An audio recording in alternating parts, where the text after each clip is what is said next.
Hello everyone, good to have you back today. We left our spot from Cimarron Canyon and followed 38 north on New Mexico's Enchanted Circle.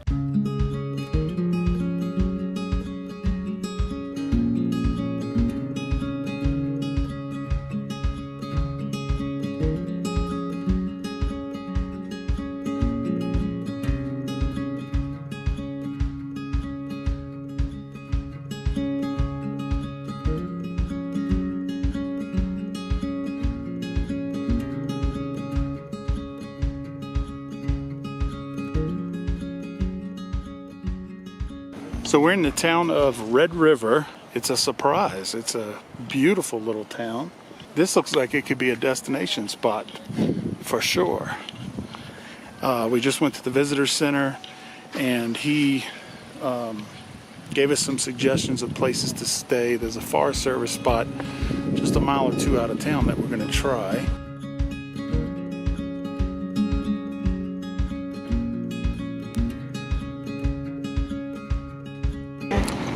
So we're headed up a Forest Service road, and it does take a little bit of trust to follow the recommendation to come back here, because, you know, at first glance, it doesn't look like it would be easy to turn around if there wasn't something. But there's supposed to be a large field up here, and he assured me that there are often large, like triple axle toy haulers coming up here. So, hoping we're fine.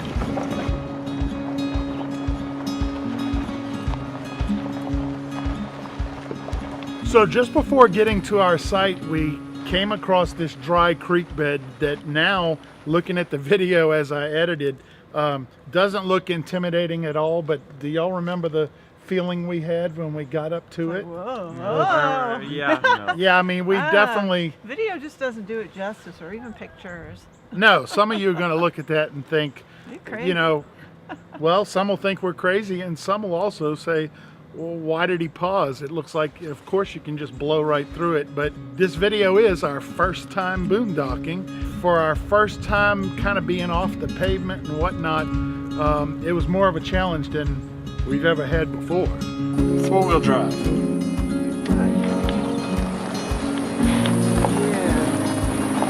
No, this does not look good. Goodness.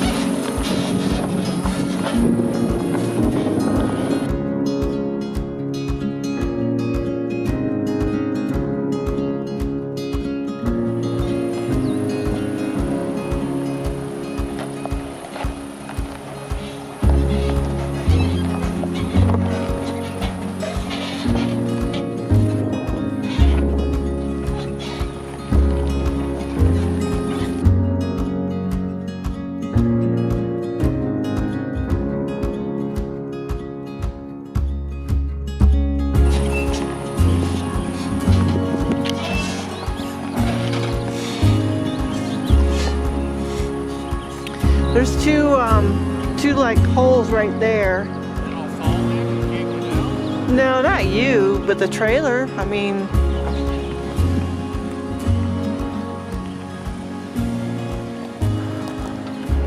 stop right there, babe. Let me look at it.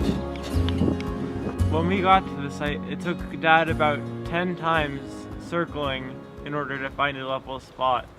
Yeah, so many times that Cindy ended up pulling a lawn chair out and watching me drive around. What else was I gonna do? Okay, so we've gone round and round in circles here trying to find a level spot. It's a pretty neat little area. He said it used to be a golf course, but you can see our spot. My goodness, it doesn't get much better. I looked at this fella in the fifth wheel, tried to learn something from how he parked, but there aren't many spots that have the conditions he chose. And I don't think my tongue's going to get up high enough to get us leveled. But my goodness, what a nice spot. Aspen trees, forest all right here. Wildflowers, birds singing. Only 2 other campers in the whole space. So definitely, even got a fire ring here. Definitely the kind of thing we've been looking for. Just have to get ourselves level.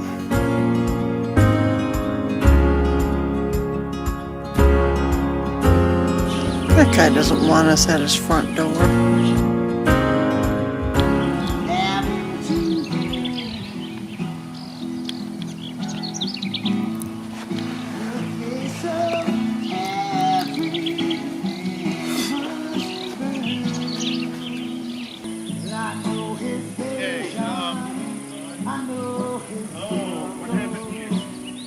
You know, as the years go by with the boys, they've gained a lot of experience, and you know, when we get ready to set up, they just go and do what they're supposed to do, and we don't even have to worry about it anymore. They know what to do, and boy, that takes a load off of us. Yeah, it helps a lot, you know.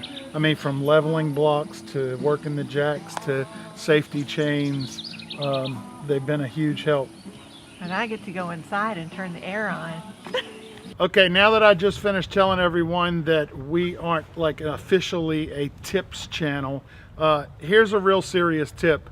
Anytime you're on unlevel ground like this, I like to make sure that everything is set up properly with chocks and stabilized before I remove safety chains. Yes. So safety chains, you can come off your ball, come off the hitch, and let it settle into your chocks. But don't remove safety chains until you know that your trailer's not going to roll back down the hill. And we sort of had that feeling here at this site. Yeah. You're moving the whole camper, and it's okay. Yeah. All right. I should have. Oh, I know what I should. We should have picked the jack up all the way. Yeah. The jack needs to come up.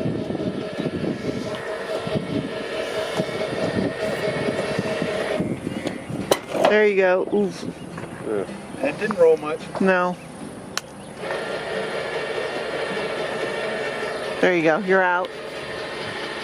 I tried to give him a little more space, but as I drove around here, it was hard to find a level spot, and that's about as good as we could do. You can see, well, it's hard to tell, but we're still not quite level.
Jesus, thank you for this wonderful day, and thank you for letting us be out here in your creation.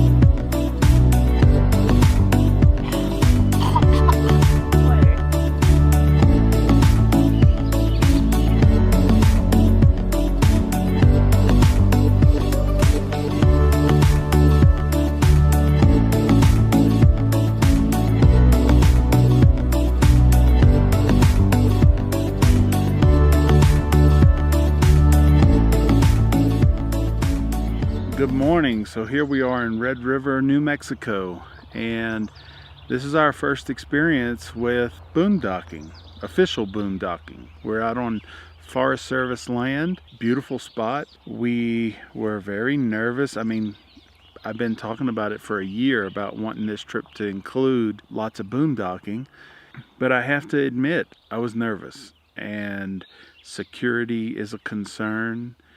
You know, there's no park ranger running around, there's no neighbors, there's no anything. So you got to be willing to do without those things. And we woke up, it went really well. We do have actually a couple of neighbors, one set that turned out to be, you know, just a really nice couple, and gave us a better feeling about being out here, knowing that they were here as well and that he had been coming here for a long time. So I went to bed very easily and quickly. It was absolutely silent out here, and I did wake up at about 2:30, and the spooks sort of set in, and my ears, I was listening and listening. Of course, never heard anything, but fell back to sleep within about 5 minutes and slept the rest of the night. So woke up at about 7 o'clock. Neighbors were already on their way out. Turned out to be a great experience.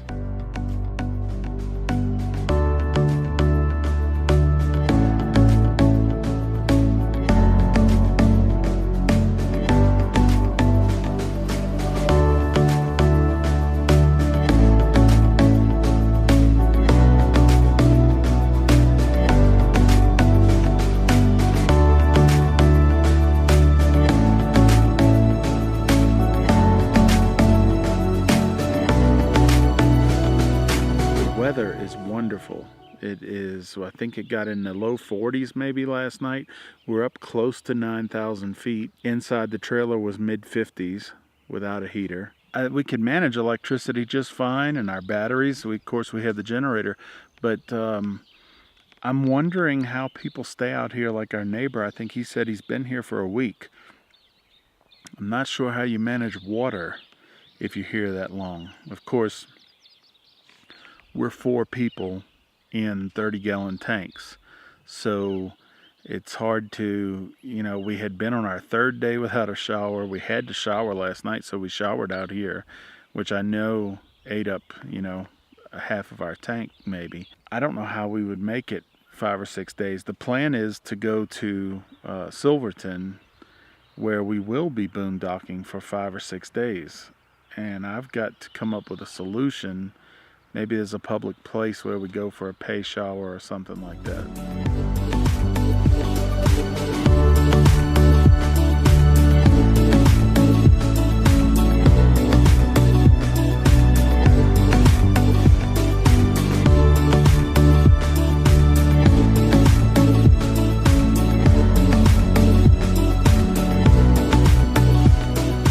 So Cindy's in there cooking breakfast. We're gonna have egg and cheese sandwiches with a little sausage, and then we'll be hitting the road.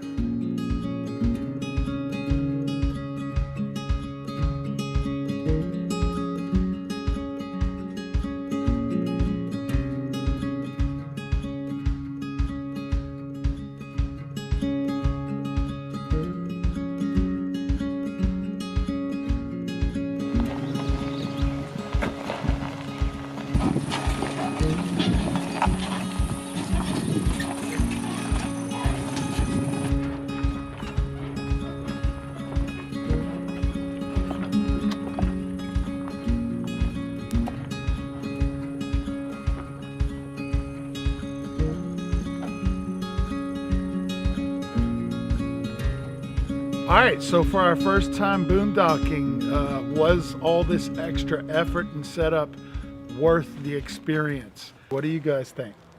For me, it was just about the same as being at a campground with hookups, just without power and water. I loved the couple of hours we got there just before sunset, where it was absolutely quiet and certainly things you don't get from a campground. I did have security on my mind. I think, well, the boys, of course, I don't think y'all give it a second thought, because you know they had the Great Protector with them.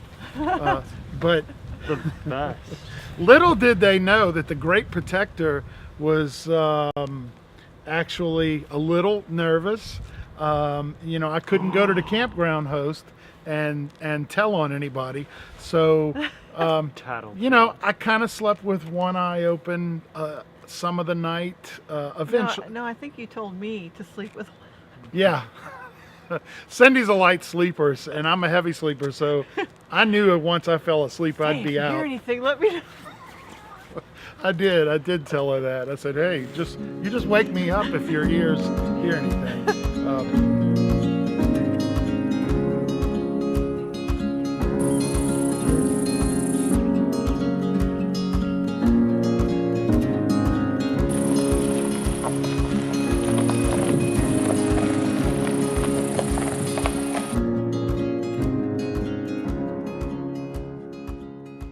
So since our stay here, we have boondocked dozens and dozens of times in similar places to this.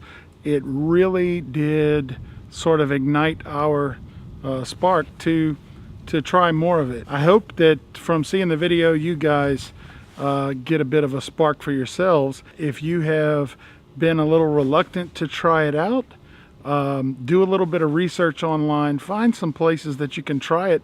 As you saw, it does require a bit more legwork. You have to sort of figure out exactly where you're going. Sometimes it's a little bit unknown, which can make you feel uneasy. The setup time usually is not as straightforward as you saw, but our stay at this stop truly has moved boondocking up as our first option. Most rigs are going to be set up to allow for 1 or 2 days of this with little pinch at all, to be honest. The pinch might start coming in on about that 3rd day, and then if you really get into it, you stretch your boondocking stays out into a week, 2 weeks, even more.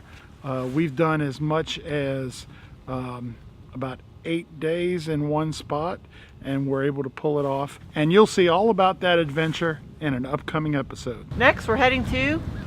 The Rio Grande Gorge. Is that it? I guess.